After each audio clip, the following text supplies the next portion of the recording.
Hey again, everybody. It's me, Jacques Belliveau, with the Millennial Depression Comedy Podcast, coming at you with another episode here in Season 2. This week, we talk with one of my longtime friends, Amber Ramey. I met her years and years ago, and, well, I fell through her deck at one point and gouged a giant hole in my leg with a rusty nail. And then I got her to do my hair for a few years after that, because she's also a beautician, among other many things. She's just such a skilled and brilliant woman. And she's also one of those friends that, unfortunately, my bouts of depression and anxiety, she's been the victim of those where I've gone silent or stood her up for, hanging out and stuff over the years. But she's always, I don't know why. Just out of the goodness of her heart or whatever it is, but she's always been there and always reached back out, whether it's like weeks later, months later, and she's still a part of my life. And I very much appreciate her for that, and just for her as a person. She's such a good person, and she believes in what I'm doing. And she's always come to my shows when she can make it, and she's just such a good friend, which is weird to me that we met later in life. Not that we're either one of us old. She's not old. I'm getting there, but I'm not quite that old. But she's a really good friend. I consider she's one of my favorite people in the world, and I hope you guys like the interview with her and the game of We're Not Really Strangers. We recorded this one a few weeks back outside of Koco Java in Downtown Salisbury, North Carolina, my favorite coffee shop in all of the land. This is the first episode back after my little hiatus for self-care. So I hope you guys really enjoy this as I talk with Miss Amber Ramey.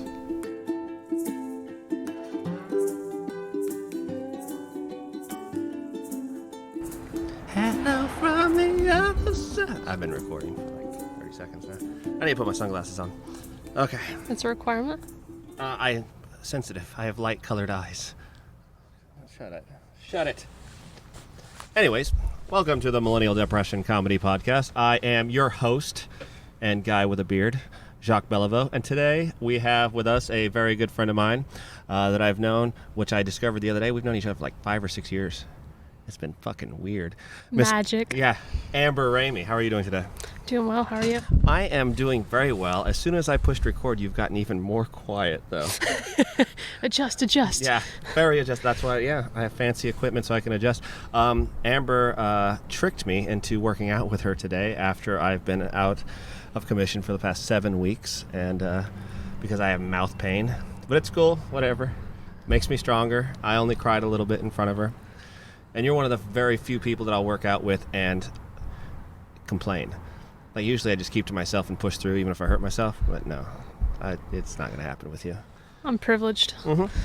So I briefly kind of halfway walked around the corner, explained to you what this podcast was about before we started. Mm-hmm. And I sense that you feel very uncomfortable with my explanation. But we're just going to dive right down into it. Is anybody comfortable with your explanation when you give it to them now? Okay, never. Yeah. Oftentimes I just don't care.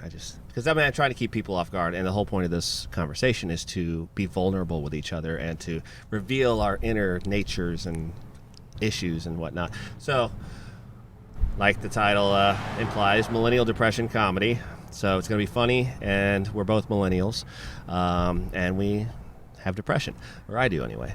So we're going to dive right into that. So segue time, so please, would you like to go into, have you ever dealt with any mental health problems?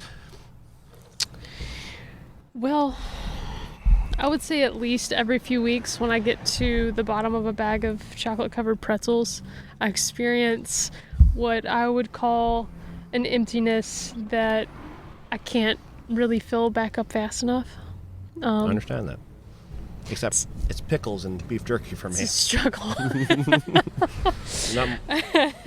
Not much of a sweet tooth person. I would say seasonal depression, and then just all the ups and downs of fighting to be a millennial and not a millennial. Mm-hmm. Interestingly enough, I would say the basis of that is living in the now or living for a future and a planned future, right? So many times I try to live for a future and plan for a future and give all day, every day to feed that.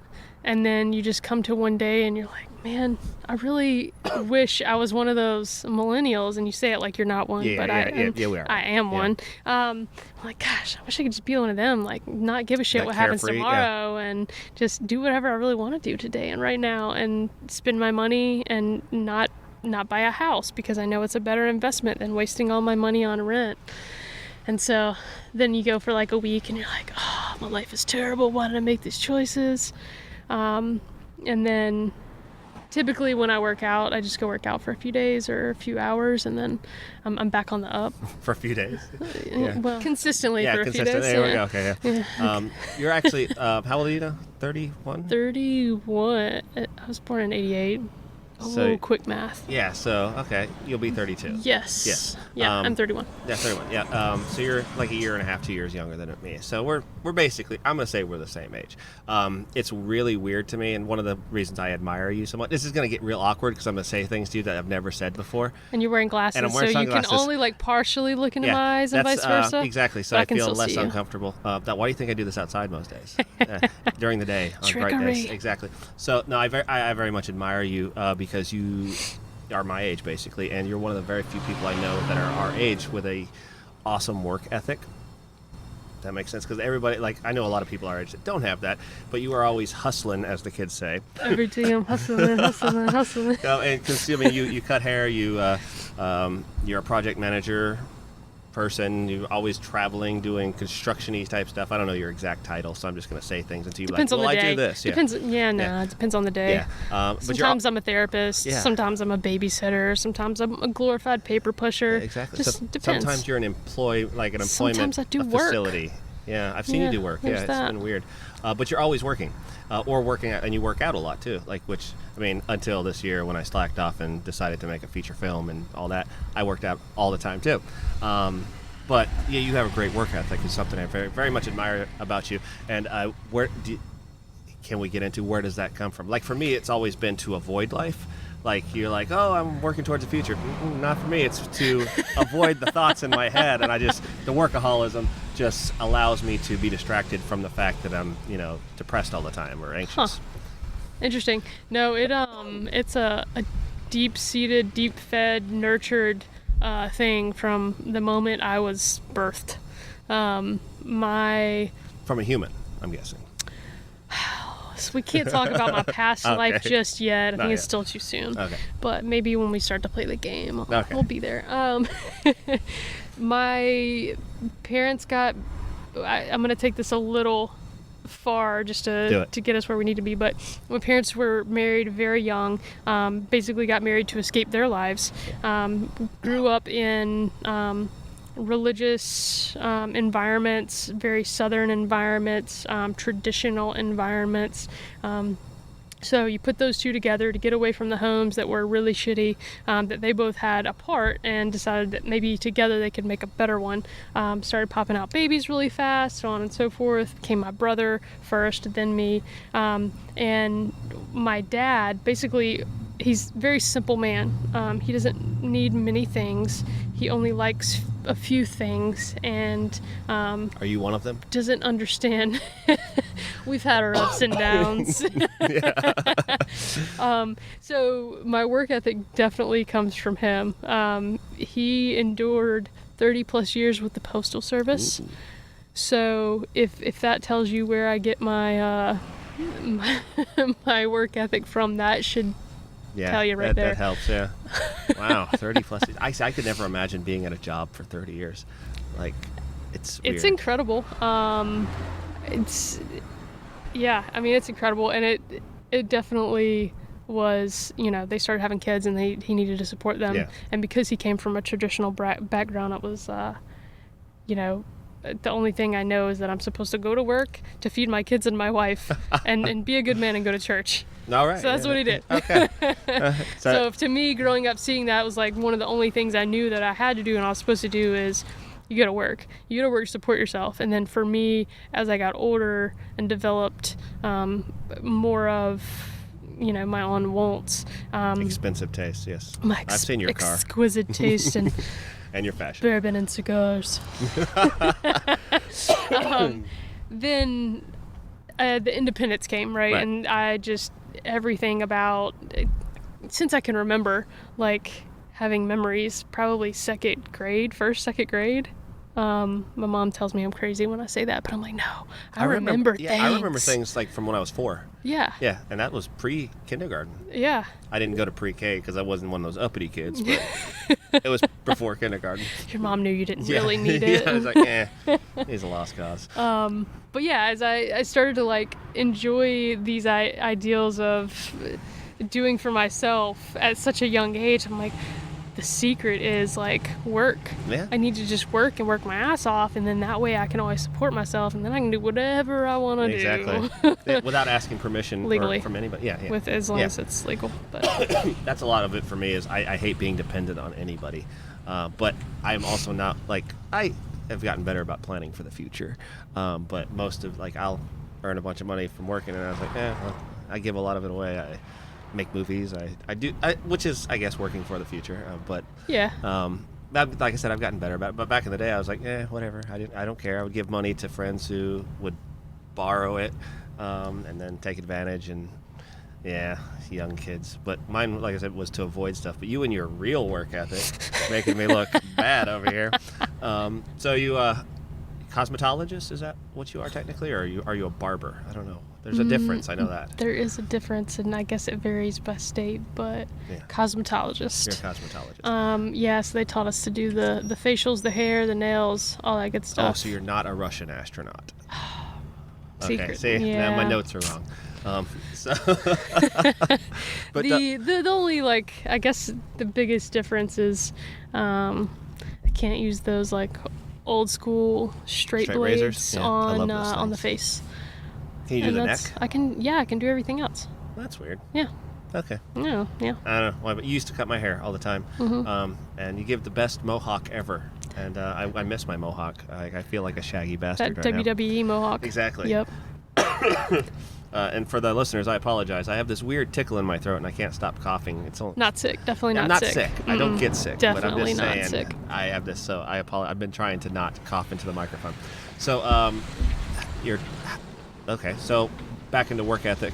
You got that from your father, obviously, who's a simple man, as you say. Whatever. Did he go to college? My dad? Yeah. So when my parents got married, he played sports. He played baseball, got a scholarship to go play baseball within the first season, threw his arm out, and then obviously lost his scholarship, so then had to drop out. He was very religious, so tried his hand at Bible college for a little bit, and then threw his back out. In Bible college? I mean, he it's was a big in book, order to but... help. So he was trying to help pay for it. So he worked maintenance on the college campus in order to help pay for it, and threw his back out doing some sort of maintenance stuff on the campus. And then so after all that, they moved back home, and then I guess he was actually working in radio for a short time. Interesting. You're a natural. I see where it comes from.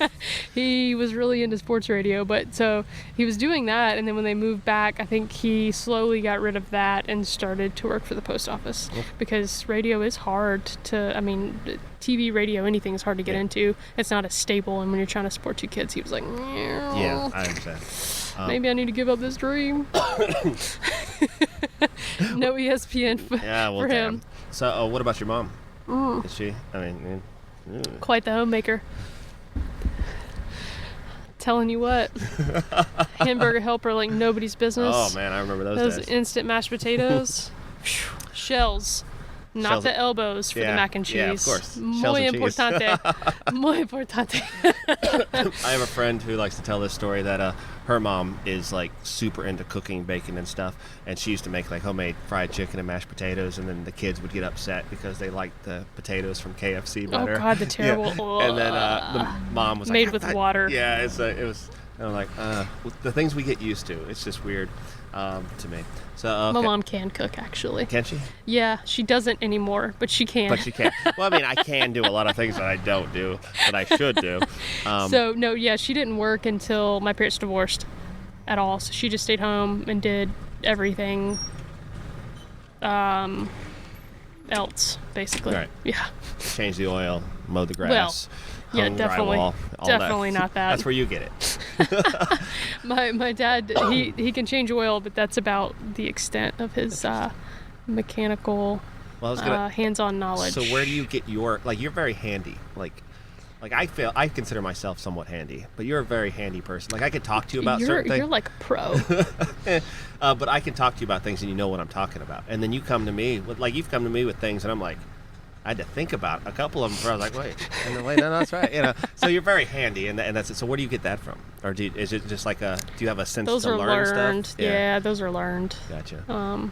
Because you had to, because a situation came up, or are you like me? I just like learning new stuff for no fucking reason. I do enjoy learning things for no particular reason. Well, I mean, the reason is to learn new things, to be able to hold conversations and get to, like, have conversations with people that you wouldn't necessarily normally be able to talk to because you wouldn't have any sort of common ground. Right. So knowing a little bit about most things is helpful. I don't do it for that reason, but I understand that. I don't want to talk to people. But I guess more of the handy stuff, when I started buying houses and realizing that it's helpful to know how to do a few things. And then I was like, oh, but it's actually kind of fun too. Yeah. Very therapeutic for me. Yeah, that's when I guess I just started tearing stuff apart, and I was like, well, I guess I gotta learn how to put it back together, or I need to call Jacques and show him this video right now and be like, what did I do and how do I get out of this? Do you have fire insurance? That's always my answer. No. I'm going on vacation next week. Yes, I do. So yeah, and I mean, the internet and where it's at now, you can learn most things. Oh yeah, you can learn anything on the internet, which is awesome. It is, except it pisses me off sometimes when people are like, I'm just going to Google. Because I grew up in a time before Google when I had shelves of encyclopedias that I had to collect. Because, I mean, there are like 4 major brands of encyclopedias, and they write things different. Like, I learned how to fly an airplane from encyclopedia. And then I read books on coopering, which, do you know what coopering is? No. It's barrel building. Like, I will never fucking build a barrel in my life. But I've read books on it. Yeah. Because one day, you might be like, hey, Jack, I need a barrel. And I'm like, okay, I got you. Funny you say that. Let's see. I always like to, I try to learn things that I know nothing about, like coopering. I didn't even know what coopering was until I was, reading the C encyclopedia, and I was like, oh, coopering, that's cool. And then I went and checked out books back when we had the card catalog and the Dewey Decimal System going on. Yeah, like real libraries. Yeah, exactly. We actually still do have real libraries, but they're a little they're crossover now, hybrids for sure. Most people go to our library here in town to check out movies. Yeah, like movies and ebooks and just use the computer and stuff like that. Yeah, it's like a Blockbuster almost. It's weird. Throwback. We're aging ourselves here. Oh, God.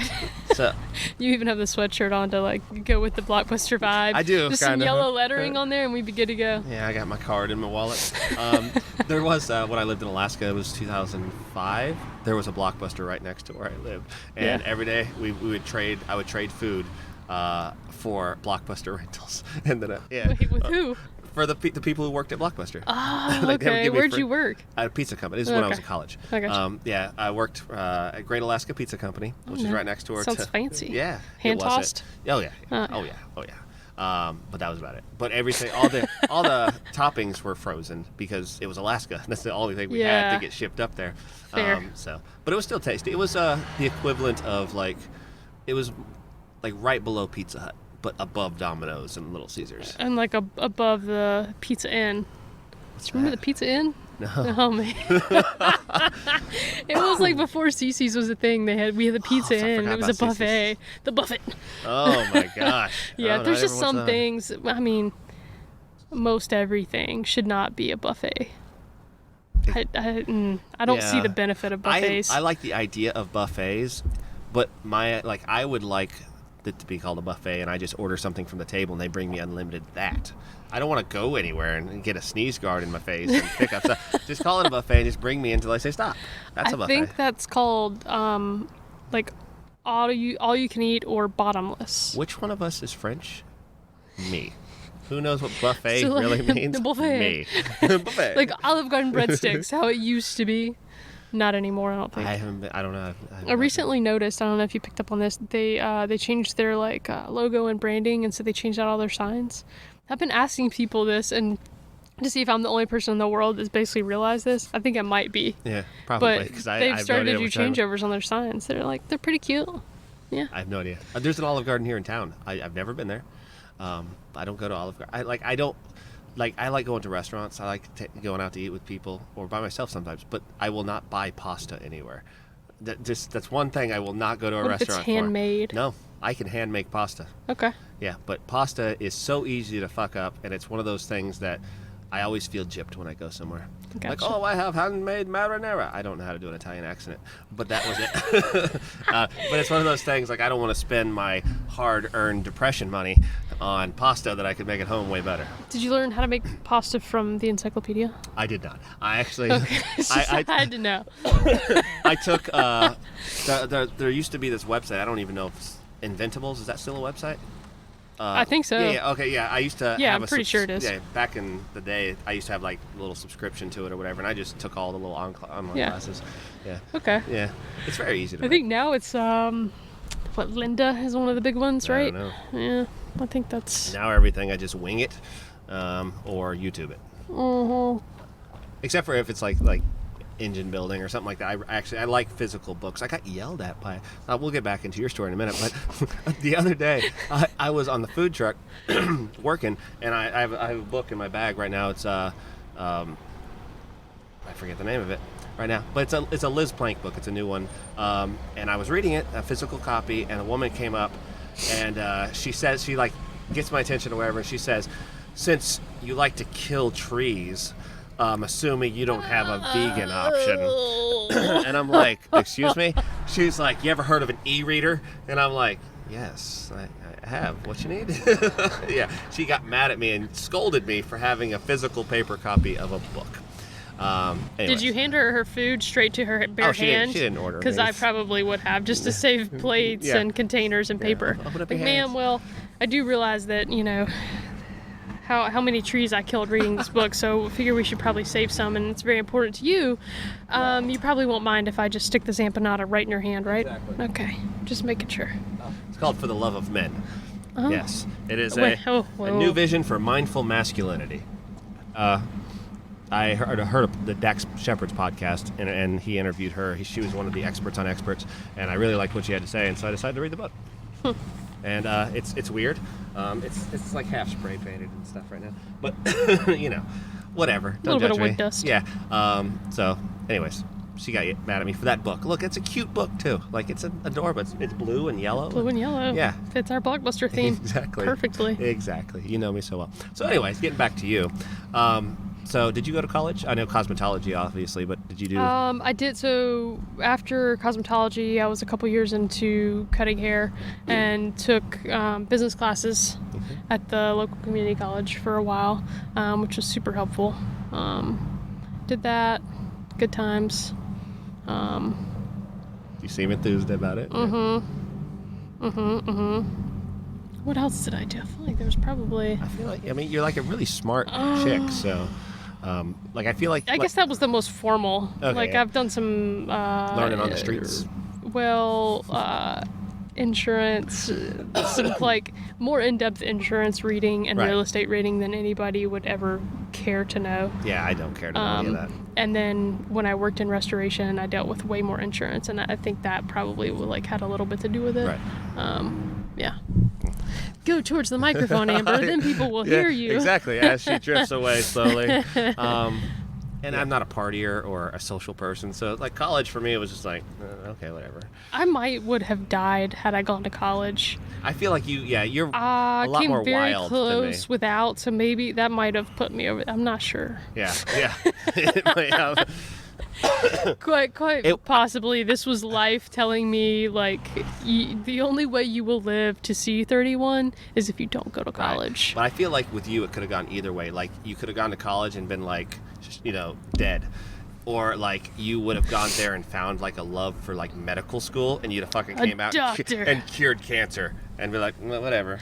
I probably would have definitely gone on more of the research side than the practitioner side. Yeah, for sure. I used to be it's just boring. I agree. You see the same thing over and over and over. You're like, how many times a day, every day for 30 years? Or I guess it depends on when you go to medical school. You might not only have like 20 years in the field at that point, because it takes you 30 to get through school, but right, you're basically diagnosing rhinovirus for 30 years every day for your freaking life. And then occasionally you get to refer them to a specialist who then they get to diagnose them. So you don't even get the glory. Yeah.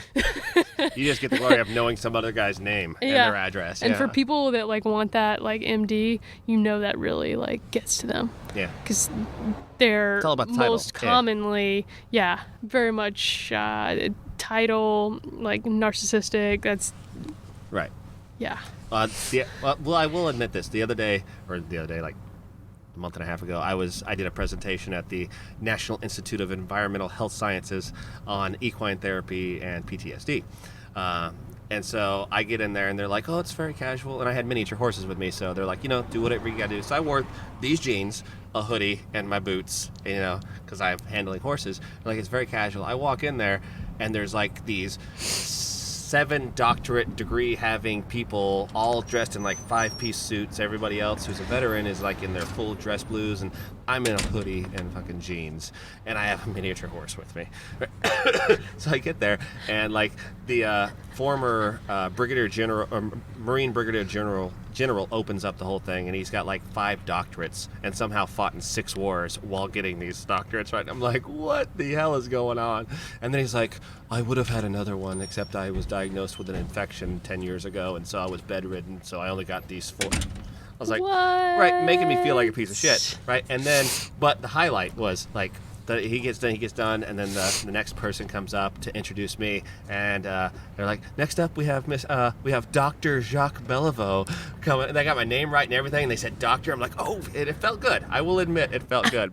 And I walked up there, and I was like, I'm a doctor, and I was like, hey, can I get a copy of this video to send my mom? I was like, so I get that, I guess, whatever. A fleeting moment. In another country, I could probably be a doctor of something. I don't know. I think I signed up for Sprint one time on my phone service, and when you first start up service with them, they give you the option of like old school. This has been a while. Like, how do you want your name to read on caller IDs when you call? I was like, Dr. Ramey. Duh. Of course. Would there be any other answer? Oh, caller ID. So back when we had caller ID, my number would pop up as Dr. Ramey, and they're like, what the? And, Doctor of Love.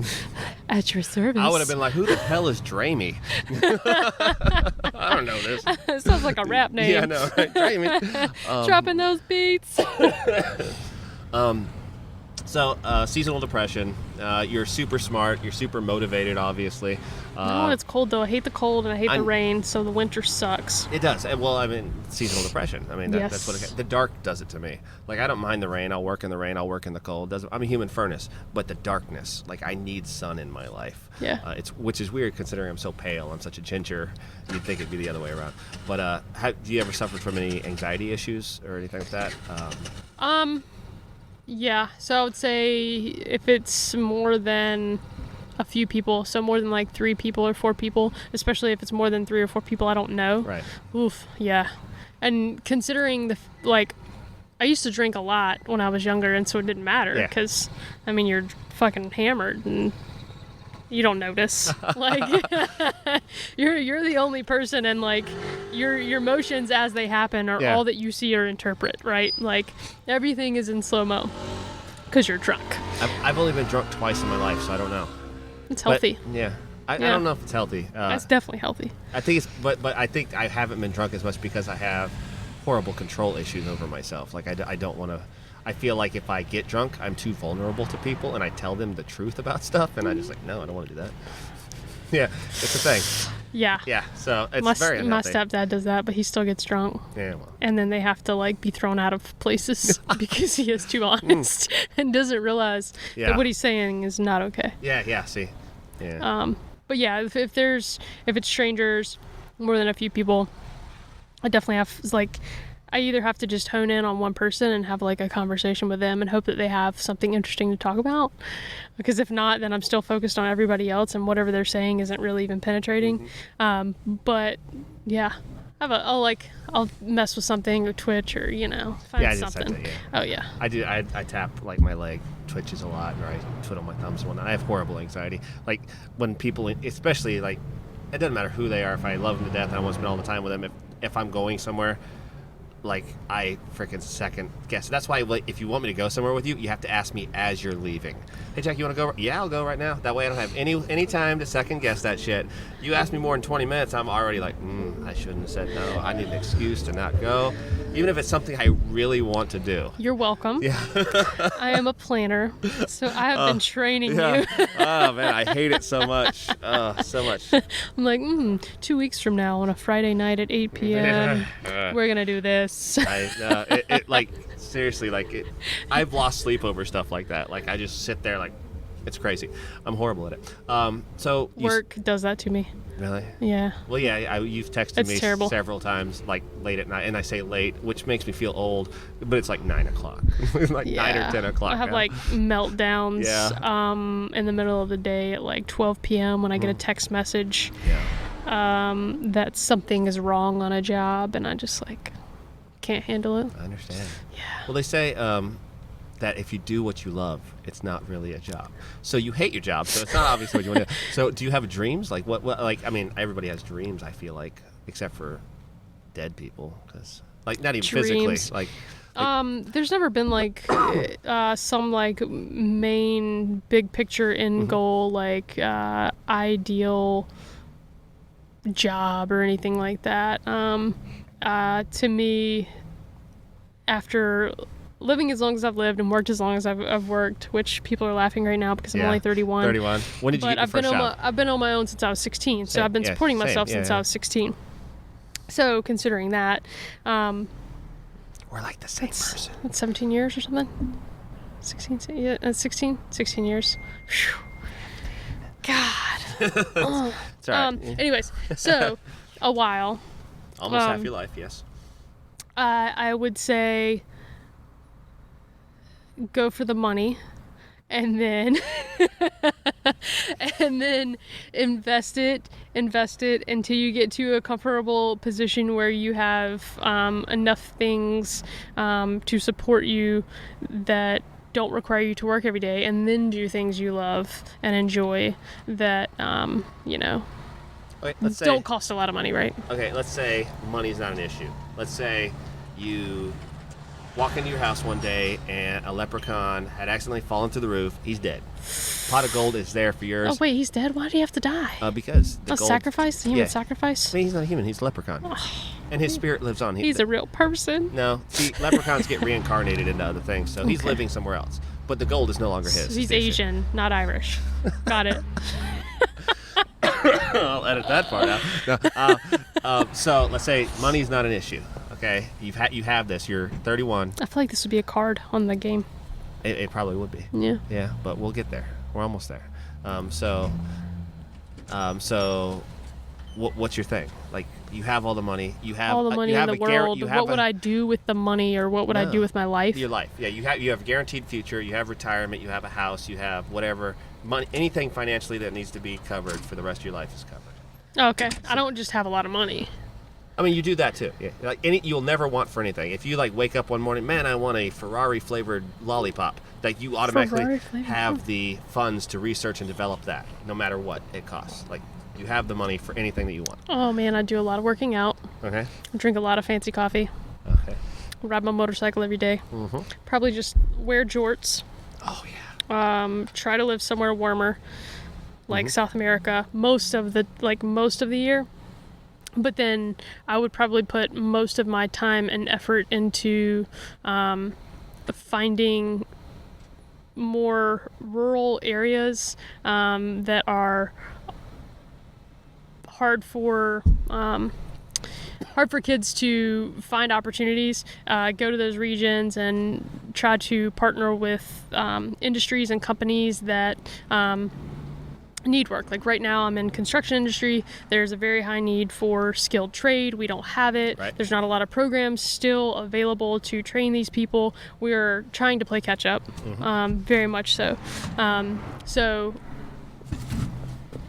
I would probably spend most of my time and effort going out into rural areas trying to find people that have the potential to provide those skills and capabilities, right. and then just make that connection.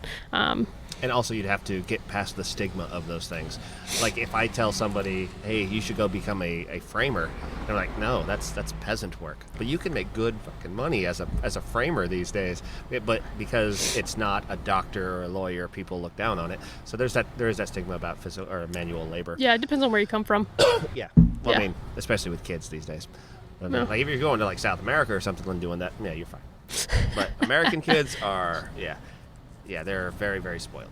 So, yeah, I'm just saying. I have this issue with my nephew right now, who's 13, and I asked him what kind of car he wanted, and he was like, "Oh, I'd like a truck or an SUV or something like that." And I was like, "Okay, well, you figure out what you want, an older car, and then we'll build it together. And by the time you're 16, you'll have a car." He's like, "I will never, ever build a car with my own hands." Oh my It's god. like, I don't have to do that. I'll just buy the car that I want. It blew my mind that he was being offered an unlimited funds, budgeted, free car for. I wish somebody had done that for me, but he's just not. I really like, and there's nothing bad to say about my parents, because my parents were genuinely amazing parents. They unfortunately didn't get along very well with one another, Yeah, whatever. but they were great It parents to us. Yeah, well, that's good. But damn, yeah, if I had somebody around that would have like given me that chance, Right. hell yeah. Not only do you get a car, you also get the skills that you get to keep forever. So We have a visitor on the podcast today, Ariella. Yeah, I know, right? Seriously. when my mom married my stepdad, he definitely provided many mechanical bits and pieces of knowledge. Yeah. So that was fantastic. But yeah, no, when I got my first car, it wasn't like, oh, here, we can build it and you can learn, and that would be awesome. Yeah, No. I think that would be awesome. That's what I would have wanted, so I tried to offer to my nephew. He's just like, nah. Yeah, it's I'm gonna play my unfortunate. video games. He'd be all right. Yeah. You didn't raise him though, so it's not your fault. I did, on and off.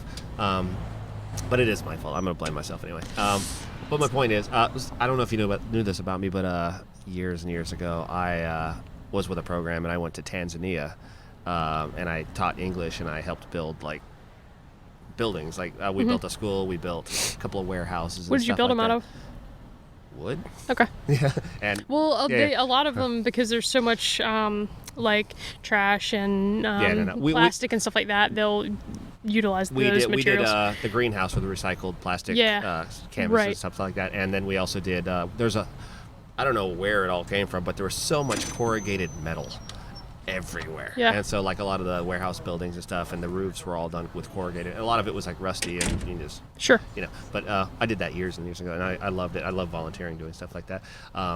But like you have the skills now, you could do something like that and travel the world and teach these skills. That would be cool. I could see you doing For sure. that. Yeah, I could see you doing that. I'd have to probably get a little more in tune with the handwork, because when you think about traveling to other countries, you got limited access to power and power tools. So a lot of it's more making your own tools before you can even make things. Oh yeah. So. Yeah. Which I think is cool. I mean. Oh yeah. Make it. I was actually just watching videos last night of like legitimate woodworking and like Have you hand woodworking. Yeah. And Have you watched the videos about making the Lincoln hammer? The wooden Lincoln hammer? You need to watch that one. I think I have. Yeah, those things are awesome. Yeah, and it made me think about it because I was trying to make a transition for a job earlier this week, and I don't have a table saw, and so I was like, I have some chisels and like a hand scraper. I can try to like hand scrape the angle on this thing and then sand it down, and like I'll probably get pretty close to it. And so I was like, oh, this is fun. For future reference, take a long piece of plywood, and then 2x4 and two shorter pieces of 2x4, and then put the chisel at an angle and clamp it all together, and you have a plane. and you can do that. Anyways, sorry, I've had to do that before. We'll learn that later. Yeah. Okay, so also, yeah, I can see you being a philanthropist with your time if you had unlimited money and resources. I like that. Yeah, it's just crazy to me that people do have unlimited resources and don't do any of that with it. But they, they'll claim to be doing all the things with their businesses because they're creating jobs and capitalists, blah, blah, blah. All that dumb we shit. won't even go down that rabbit hole. No, we won't. No politics on this podcast today because you have to go in a minute, but in a little bit.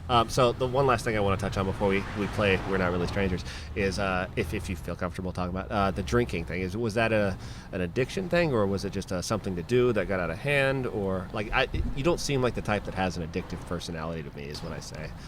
I'm a binger, but no, which is really interesting because my mother's side goes back for at least 2 generations of drug addicts. My dad's side goes back at least 3 generations of alcoholics. And I have no clue why that me and my brother magically... And my brother's honestly too scared to drink because there are so many addicts on both sides. That's how I was, yeah. But for me, I have no idea how I made it out, and I'm not. But right.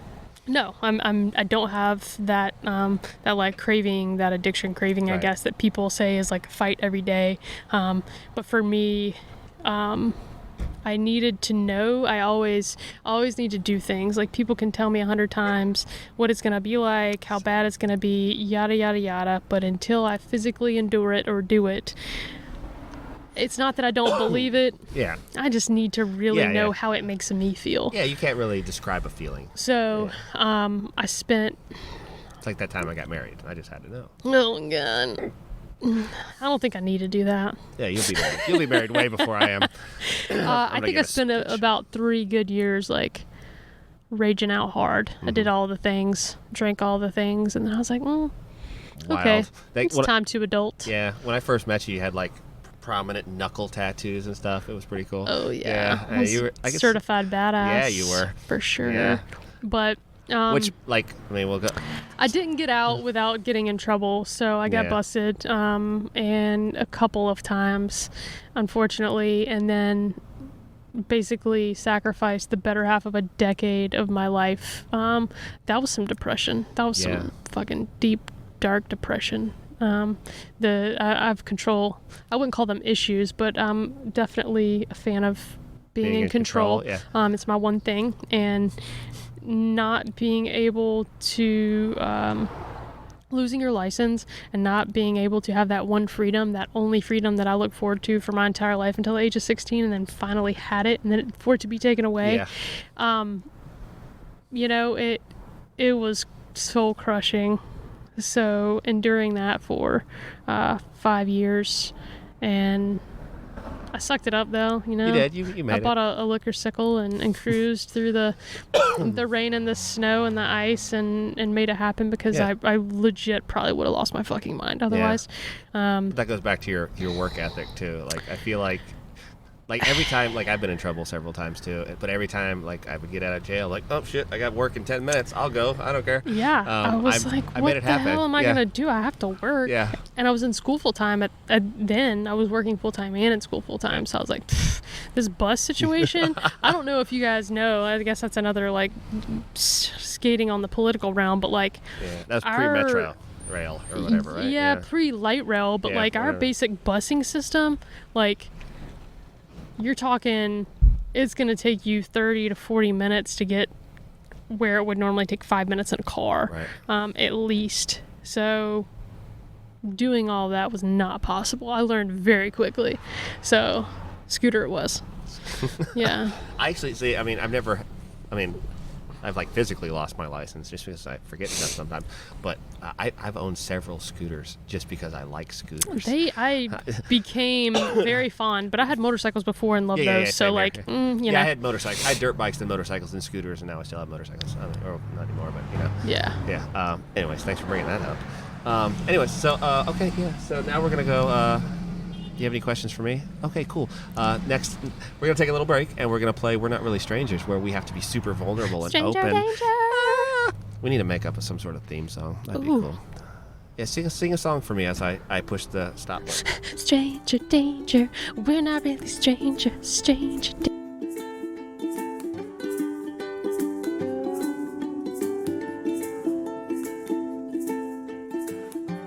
Wait, isn't there a song? My buttons, my buttons. Right? That's a song. That is a song. I agree. I gotta Google this. Hang on. Like Spotify. We already pushed start. Oh, you already pressed start? Yeah. That's okay. I can multitask. Yeah, you can. Okay. So we're back with Amber Ramey on the Marissa. Pussycat Dolls. I've never seen anybody in my life get excited. It's a new theme song for the whole podcast. Yeah, this is your intro song. Wow. That's the song. That hurts. Loosen out my buttons. You sing it way better than them. I know. Yeah, you're like all of the Pussycat I'm Dolls too in good. one. That's why nobody wants me to sing. Yeah, you make everybody else look bad. I know. It's like the Backstreet Boys. That's why they had to go to Russia or whatever. Their they did. dance moves. Yeah, exactly. All right. So Anyways. we got stack 1, 2, and 3. Yeah, so we're back with Amber Ramey on the Millennial Depression Comedy Podcast. Depression. Depression. And we are going to play the game We're Not Really Strangers. It's 3 levels. The first level is perception. The second level is connection. And then the third level is reflection, I believe. Yes, reflection. So what we do is we go back and forth asking each other questions from each round. So you'll ask me 3 from each section. I'll ask In you a 3. row? Yeah, no. So back Okay. and forth. So we each get 3 from each one. And also I bought the expansion pack from them, and I intermingled those in there. I haven't seen any of those questions, so I don't know what they are. So yeah, and I haven't seen a lot of these questions either, like because I shuffle them every single time. So there might be new questions that I don't know. Anyways, the point is to be as open and honest as possible. Okay. And then there are a lot of wild card ones in there. So if it's a wild card that requires us to like draw Get or wild? anything, yeah, Oh, okay. yeah, I will show you my boobs, and then Loosen up yes. my buttons. so if there's something that you feel like I'm being hesitant about, or that you want to know more information, you can hand one time per round. Dig deeper. The dig deeper Oh my cards, God. and you have to be. I love that it's a clear card. Yeah, me too. Because The message is clear. Yeah. Yes. And then after that, we have the final card, which we'll play. So yeah, you ready for this? I was born ready. That usually means no. Way to use your comedy to cover up your true feelings. Anyways, you want to go first or second? I learned it from the best. I know, right? Paper, rock, scissors. Okay. 1, 2, 3, shoot. 1, 2, 3, shoot. Boom. Okay. You want to receive or ask? I'm giving. Okay. Round 1, question 1. Give or take. Yeah. It's okay. You can edit all this out, right? Yeah, sure. Okay. I'm not going All to. right. Gurreat. What does my phone wallpaper tell you about me? This is incredibly hilarious because I made it a point to show him my phone wallpaper Yes. earlier when we were working out, which is odd that You I did. pulled this card. Yes, this game knows. It's meant to be? It tells me that, first off, that you're obsessed with puppies and that you really want one in your life, but at least you have the common sense and the control to not put yourself in that situation knowing that you're not going to be home for it. So the control thing is very apparent in that, but also the little frilly, I like puppies, girly side of you. That's what I'm going to say. That's my Yeah. basic white girl sign. Yes. Do I look kind? Explain. Maybe she's explaining it like through telepathy and I just don't know. I don't. Stand by. You can't hear me yet. Focus. I had to go back and think about the first time that we ever met and the first time that I saw you and what I thought then, because what I think now is obviously very different because I know you. Right. So yes, my first impression of you would have been, yes, you look kind, and I think that's probably because you're smiling most of the time or a lot of the time. Right. I don't see you often not smiling, and if you're not, it's another action. It's not necessarily Right. like you're scowling or anything like that. You're not like a stoic person. So No, I'm not. Yeah. Not like outwardly anyway. not Not. Don't make fun of me. So you have to ask. Oh well. do I was gonna say 3 something. from this pile. Yeah, 3 from that pile. Oh. So yeah. So you asked me another one. Okay. Yeah. I won't tell my story. It's cool. Just go ahead. Whatever. No, tell your story. No. Let's go. Let's keep going. I was going to tell a story. Don't play passive aggressive with me. Who would ever do that? I'm not passive aggressive. Wild card. Close your eyes. What color are my eyes? Greenish.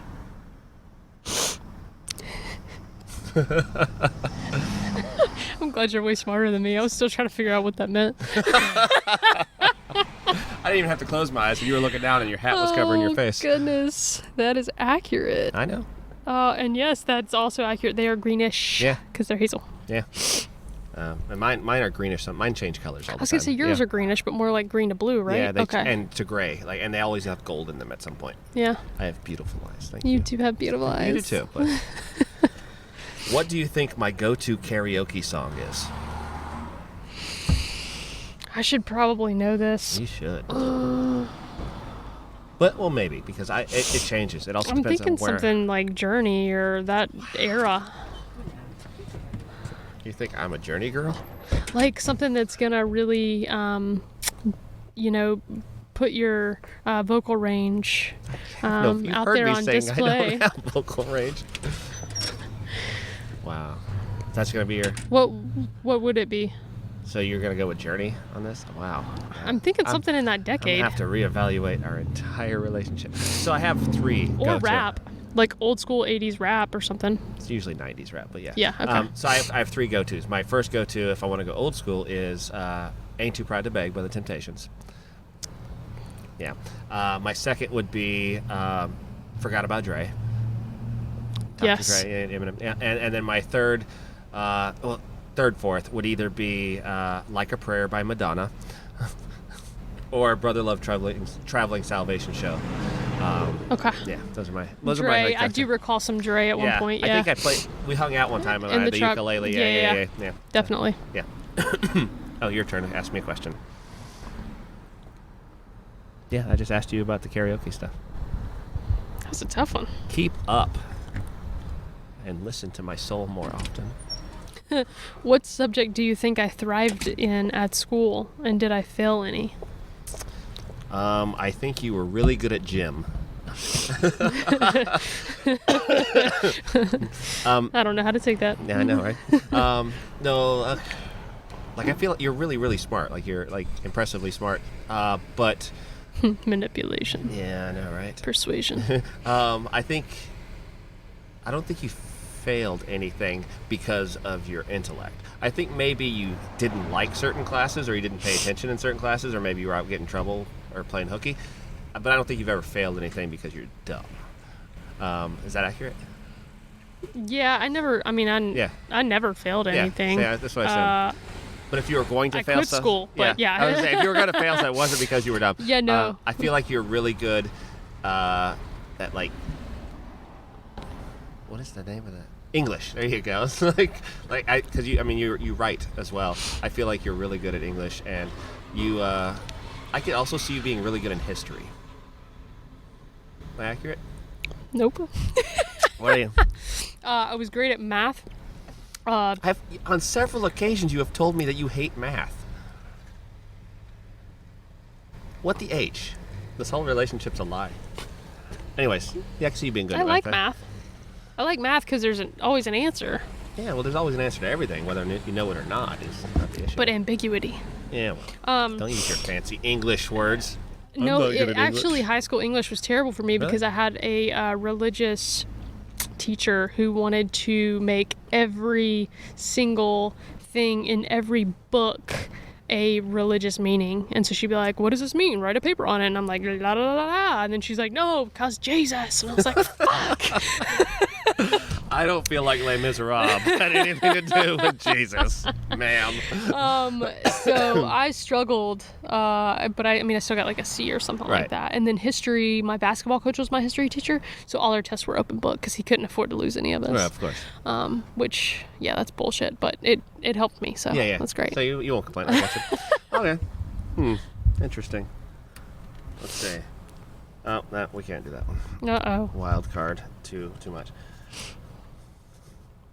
Do you think that plants thrive or die in my care? Explain.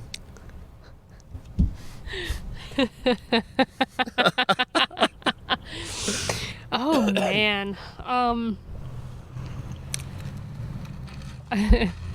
One would think that they would probably thrive, but you you also work a lot and aren't home very much.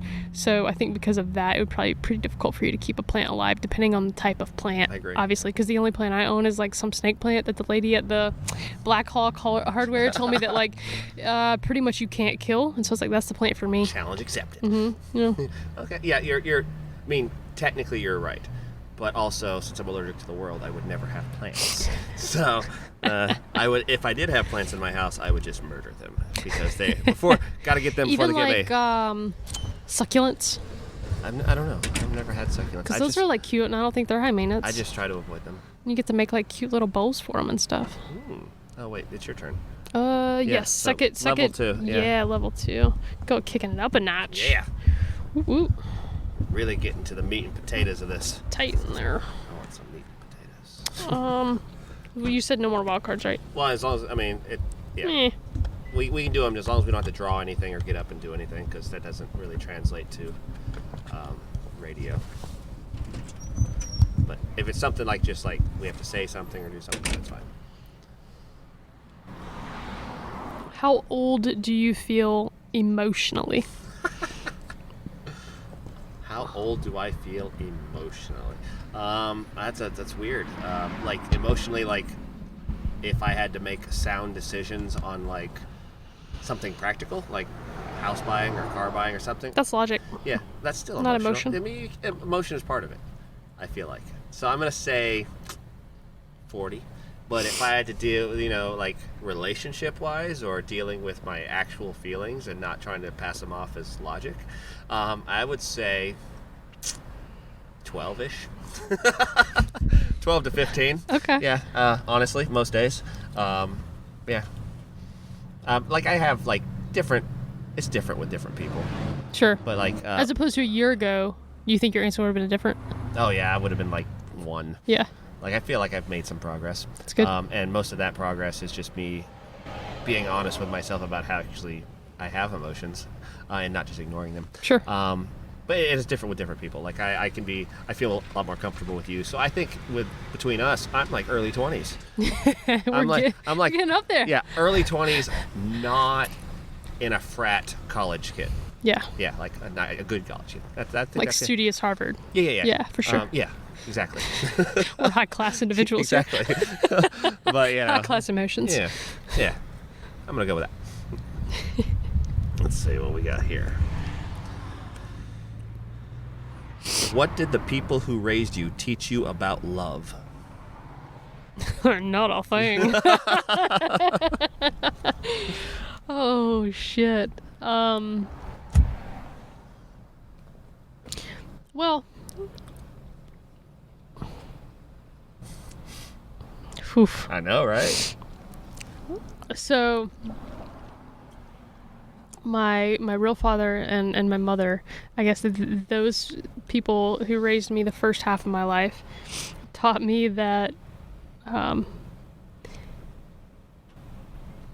if you want to have a long-lasting relationship, it's going to go beyond love, and you have to basically live through each other's changes together and find out what that takes and what that means. And then my mother's second marriage, he played a big role in my life. So the second half of my life, what I've learned from them about love is very much more of like a practical daily cohabitation reality and how that functions and how that works. Yeah. Right. I dig it. I dig it. I get it. Yeah. That's a deep question. I never had that one before. So I'm glad that you asked me now. So I'm glad I didn't get that one. Just saying. Now it makes me nervous about the other ones I haven't seen. What we got going? Your grin. It's another wild card. We can do it as long as we don't have to get up and do stuff. Yeah, we don't. Both players write an embarrassing fun fact about yourselves, and then play paper, rock, scissors. Loser must reveal theirs. We don't have to write it. We can just think about it. Yeah. An embarrassing fun fact about myself. Let me think about this. Oh, okay. I got one. Didn't take very long. My entire life is an embarrassment. 1, 2, 3, shoot. Yes. Son of a bitch. Okay, so as a young kid, like, I'm a nerd. Like, I just revealed that I read encyclopedias for fun when I was a kid. So I used to be a competitive Lego builder when I was a kid, and I lived in Florida, and I took it like super, super seriously and whatnot, and like more seriously than I've taken anything in my life since then. I was like 8 years old. I lived in Florida at the time. So I go to the state finals championship. Oh shit! For Lego build. This is before they had Lego kits. Like, this is like you just had those big boxes of Legos. You had to Ours build came something. in a denim bag. That's weird. Did you also get them in like an alley somewhere? I mean, my dad had to do some sketch things to get us toys because we weren't rich, so maybe.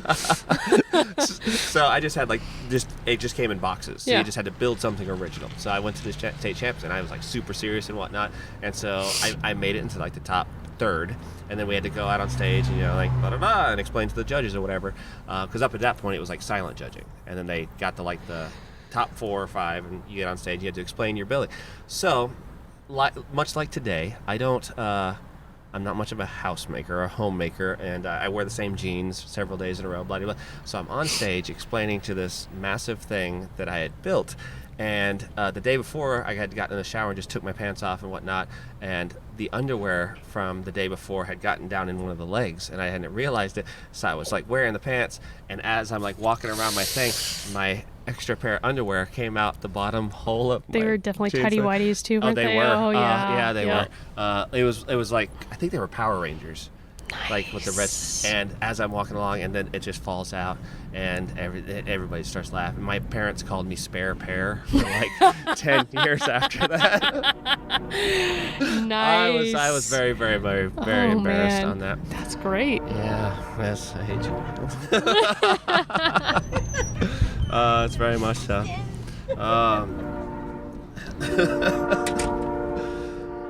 Ariella is passing by again. You want to say hi? Hey guys. We're playing We're Not Really Strangers. Good to see you as well. How are you? I'm good. I've missed you. Missed you. Oh, hungry. Sorry. You're good. How's the game going? We just started. Oh, Yeah. which one are you at? We're on level 2, the second question, level 2. He just told me about Spare Pair. Yeah, about so. the underwear and the Lego Oh my god. competition. He has a nickname. Bye. Adios. So that was Ariella Sanchez. I've mentioned her before on the podcast, and she was getting coffee and passed us by. Anyways, next question. Ready? I'm ready. Have you ever told someone I love you but didn't mean it? If so, why? Most people I've ever told that to, probably. Damn, I hope they don't listen to this. That's all right. I would say there's probably only been 2 people that I dated that I loved legit, like what they thought I meant when I said it, I meant that, right? And then, my parents, I love them for sure. Right. But the other folks, probably not. And then why? I think this is very typical. I'll give you a quick rundown of me and dating. I meet someone, I immediately either like them or hate them. And I mean, by hate, I just know that there's no way in hell I want to go on a second date. Right. And then sometimes I still go on a second date and I'm like, yep, I was right. This is terrible. And then after that, if I make it past then, basically when I hit 6 months, I'm like, yep, Outie. nope, out. And then it takes me another 2 or 3 to get out. So in that 2 or 3 to get out, sometimes I'm like, no, maybe you're just being too picky, you're expecting too much, this and that, and then you focus on the things that do make sense, and then when you focus on the things that do make sense, you're like, oh, this could be great, and so then you just stop thinking. You basically shut your brain off because all logic is this is a terrible idea. Right. Not that it's bad or anything, but it's just not meant to be. Yeah. And I guess that depends on your belief system of love, and if there's one person for everybody, blah blah blah. Anyways, so at that point in that 2 months where I'm trying to get out, I'm like, maybe. And so I'm like, I love you. And then I'm like, if I just say it, I'll see how it feels, and then we'll kiss. we'll kiss, and then I'll judge on that. And then I'm like, no, yeah, I felt how I thought I would feel. Yeah. I understand. Yeah, so Okay, that's pretty much that. Cool. That's probably terrible. This is why I don't date at all anymore. Yeah, it happens. It's a. So I don't want to be a terrible person. Exactly. I mean, you're a terrible person other places. You don't need to be one in dating too. Damn it. I'm the same way. Except like, if I usually never do the second date thing if I know, because you know. And at this point, I should definitely. Yeah. But I always do something if I have that thought, oh, this is not going. I'll do something in the first date to sabotage it enough to where I know they won't want a second date. I'll do something just ridiculous. Like poop your pants or something? Oh, wait, no. I mean, I do that anyway. Because that'd be on command. That'd be impressive. I know, right? Just punch myself in the. Oh, damn. Like let an extra pair of underwear drop out of your pants leg. I always have Just one keep in those there. around. Yeah, The Power Rangers stuff. Exactly. For sure. Same ones. And yeah, that's so I just like sabotage it right out the gate. And sometimes I even like go in thinking before I even meet the person, and have this date. I'm like, I don't want this is not gonna work. It could be like the best person in the world, but I'll go in. I'm like, I'm only going on this date because I'm supposed to be dating. That's what humans do. And then I'm like, fuck this person. I've done that so many times. Right? I'm like, I just really want to go home, sit on my couch in my underwear, eat some tacos, eat some chocolate, whatever, exactly. and not have to see anybody. Watch some sort of porn star documentary, whatever. Porn star documentaries, yeah. Like whatever Netflix has to offer that night.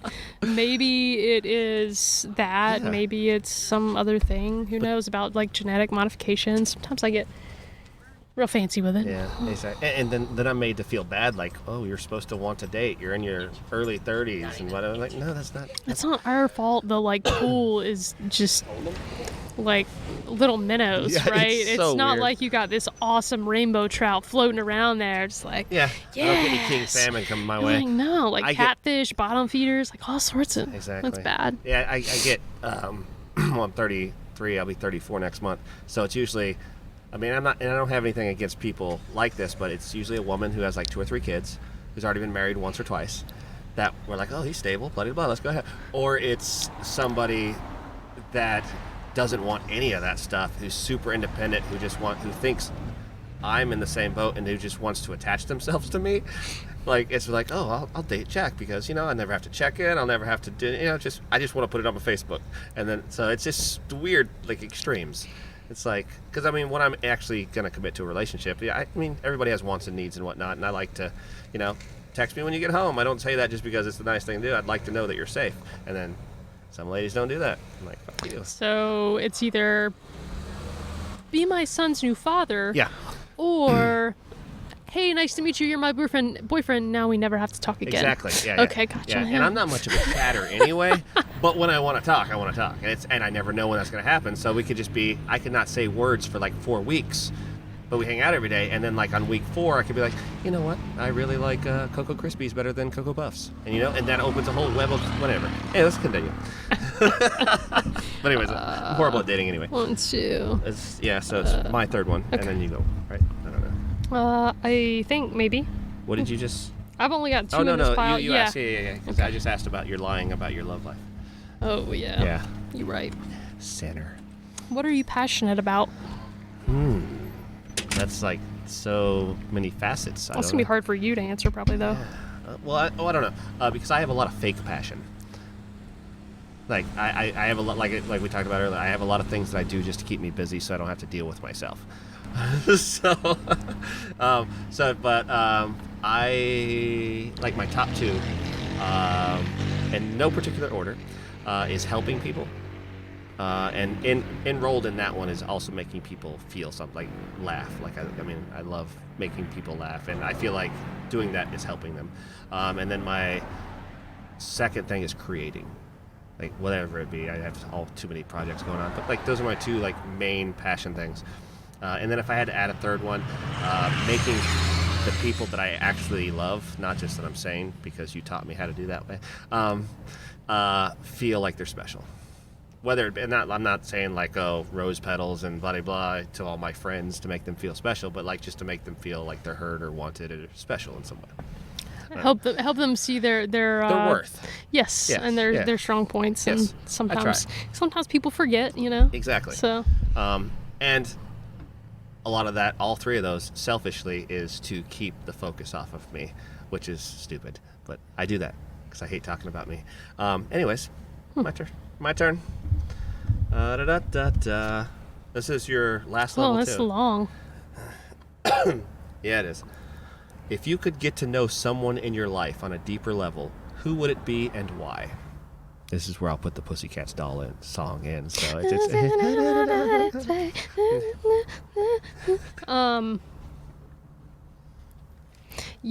I would probably say, so there's the guy who runs our estimating department at work. Mm-hmm. He is a very, very smart, interesting individual, and we also have differing opinions on a lot of things, and I don't ever get to see him long enough or in a realm where we can actually have really good conversations that are just short-lived.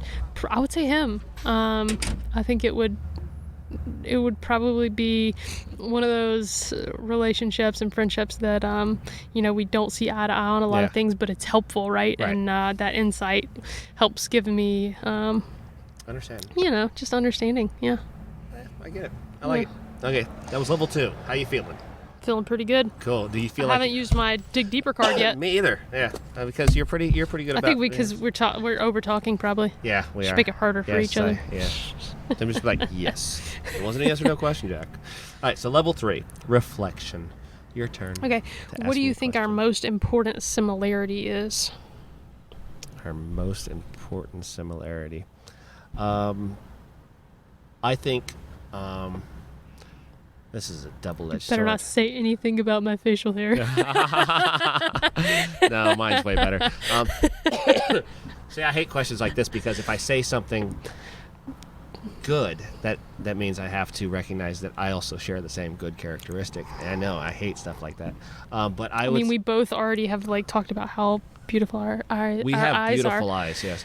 But so we got that one down. But we're more than our eyes. We are. I am also a beard, and you are also a butt. That is very 100% accurate. When people look at me and when people look at you, that's probably what they see. Yep, that's usually it.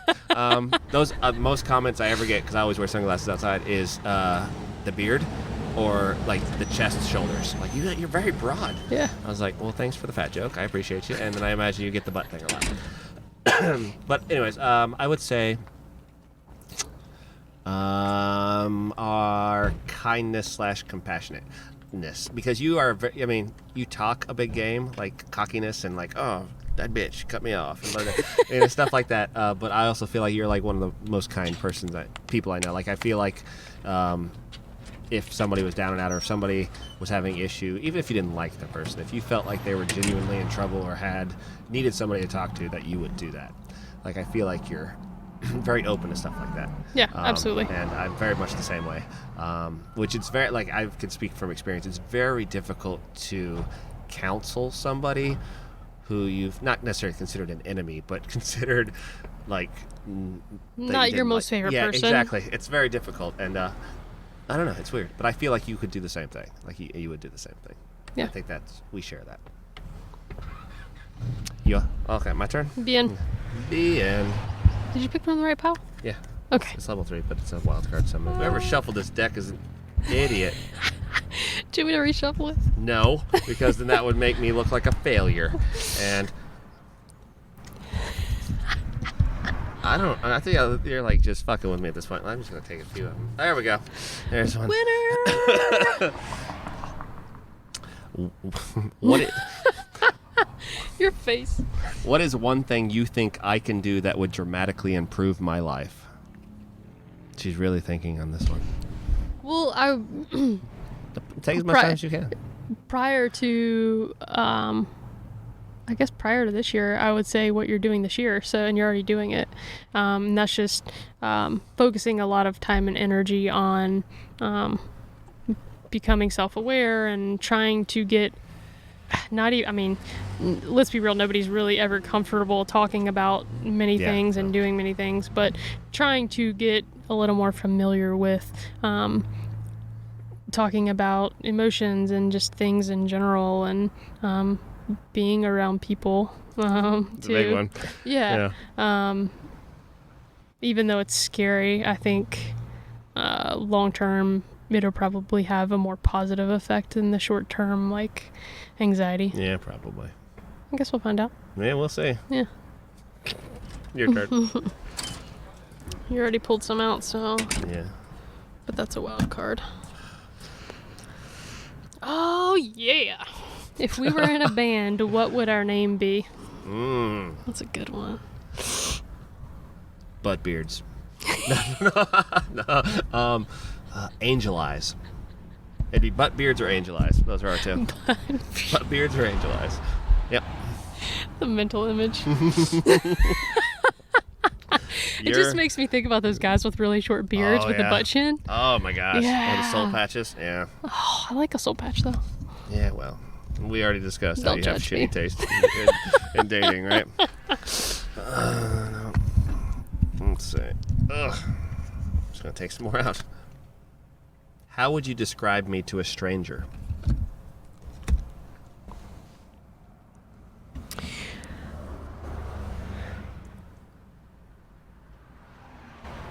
He's a very funny, mechanically inclined, introverted, caring person. With strapping good looks. You lost me there. I'm glad you specified I was a person, but then you're like lied to them. Those would be the main identifiers. Yeah. Interesting. Mm-hmm. You just say useful. It just encompasses it all. Mechanically inclined. Just useful. I don't know. People think useful means a lot of things. Exactly. Oof. But I mean, I know a lot of things. Mm-hmm. Yeah. And the old ladies really find me. Your turn. I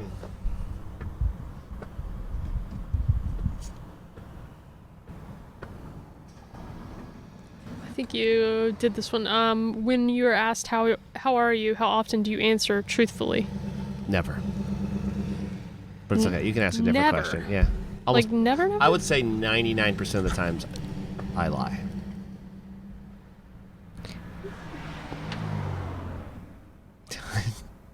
Is it What? Dig deeper. dig deeper? Is it because like It's because I feel like how are you is one of those things that people just say and they don't really care. So I just give the short answer. Now, if you say, hey, how are you? And I'm like, I'm fine. And then for some reason you suspect that I'm lying and you asked more questions, then I would be honest with you. okay. But when I'm just asked, hey, how are you? No matter what state of mind I'm in, I'm fine. Okay. Yeah. It's just your like auto response. Yeah. Yeah. And I mean it like, and like it's an auto response, but I also mean it like I'm fine. Like it could be way worse. No matter what I'm going through, it's always could be way worse. And I try to, for somebody who's always depressed and anxious all the time, I'm very much an optimist. I was gonna say, have you ever said that you weren't though? Like, have you ever, I guess, been in a place where you said, no, I'm not? Once that I can remember. Okay. Yeah, and then the response was like, oh, well, that sucks. I hope everything gets better. And then that's one of the realizations I had was like, oh, nobody really cares. They just, yeah. So I just, I'm fine. Unless they ask me more. Yeah. That's why, like, for the longest time, which, like, I went and started seeing a therapist, which is part of the movie, I would only answer questions if they were specific. Like, and I still, if I'm shut down, I will still do that to a certain extent. Like, if you didn't ask me if I was depressed, if you just like, hey, are you okay? And I was like, yeah, I'm fine. If you don't say, hey, Jack, are you depressed because of this, this, and this? The answer is no. It's like, no, I'm fine. But yeah, so I'm better about it now. Especially with people who I'm closer to. Okay, my turn? Yeah, last one. The second to last. Drum roll. Yeah. Strum roll. Oh, wait, there's more after this? Oh, yeah, there's the final question. Ooh. The final card, really. What about me most surprised you? If anything. Probably when you like passed out at the sight of blood. Oh, yeah. Definitely. That's probably surprising for sure. Like, yeah. And threw up a little bit. Just a little bit, though. Yeah. Oh, that's fine. Yeah. I could see that. yeah. Yeah. I'm a bigger dude. I look somewhat tough. Right. Yeah. So I can see that. You get the like the burly masculine strong man look. Yeah. And then you're swinging a hammer, and then all of a sudden you're like, so by the way, Yeah. the sight of blood just I can't do it. Yeah. Which a lot of people are that way. Yeah, they are. And I mean, like when I just had the mouth face surgery or whatever the other day, Yeah. I have what's called, they call white coat syndrome or whatever. So like even walking near a doctor's office elevates my blood pressure. Yeah. Because it freaks me out so much. And so the way I acted when I saw the blood is the same way I act if you were to bring a syringe near me. Yeah. Like even if I'm not getting a shot, if there's a needle on a syringe, I will freak out and I'll pass out. Yeah. Anyways, that's a little bit. The listeners need to know some of my weaknesses, apparently. Whatever. What do you think of the game? It's awesome. Awesome. Normally, we would ask each other like 15 questions per round each. Like, it's a really long game, but no way you got time for that today. So maybe one day we'll actually play the whole game. If you're down for it. Yeah. If you're not tired of me. Definitely not. Cool. And you had to dig deeper on me. That was rough. So now I held it to the end to make sure I know, right? I used it well. You knew. So the final card, which our listeners, all 6 of them, know, each player will write each other a message, fold and exchange them, and only open them once they have parted. So we have these little notes cards here, and we'll write each other a little letter or something, and I'll give it to you, but you can't look at it until we're not hanging out anymore. Okay. So yeah, that's the end of the game. It's all about getting to know each other. Is there anything you would like to say to our listeners before we sign off for the day? Keep listening. Oh, they will. They have no choice. I have their children. But I want to thank you so much. You're awesome for coming and doing this with me, even though you almost killed me during a workout today. Which you're one of 3 people who have ever made me struggle in a workout. And I'm not even going to use the excuse that I had surgery and I've been a slacker. Just because you're truly a marvel of physicalness to live up to is what I'm going to say. I think the first time that we worked out together, I was struggling more. So the flip flop there is. I thought you were about to say I was struggling more to make you feel better about yourself. I was like, yeah, probably were. It's all right. But yeah, so I appreciate you. Thank you. I hope you Thanks feel for having closer to me. I feel closer to you. Yeah. Cool. Awesome. You want to sing the song so we can sign off? Losing my best, babe. Losing my best, babe.